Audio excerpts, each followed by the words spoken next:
Добър ден на всички. Пак съм аз. При мен пак кипи усилен труд. Този път пациента е Акай AM2600 с оплакване, че не работи единия канал.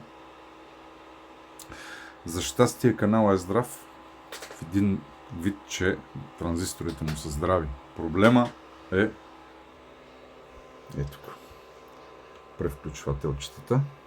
Ето колко са черни. И те са 3 плюс още 4. Ето там долу. Четвъртия, 7 превключвателя общо. През всеки един от тях минава сигнала и когато има такава чернотийка, почва да бягат канали, да пука, да пръщи. Изобщо страшна работа е. Аз го включих, пробвах го. Даже се включваше и защитата, като се превключват, превключвателите като се превключват и защитата също. Лампата при святка, защитата се включва, изобщо страшно. Ето му предния панел.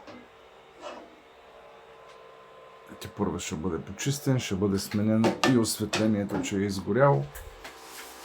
И така, ще прикача и малко снимчици от превключвателите, да видите за какво става въпрос.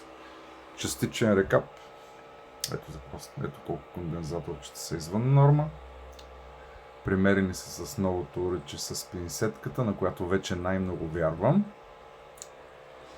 И така, съвсем скоро ще му чуем и гласеца. Айде, лекичка!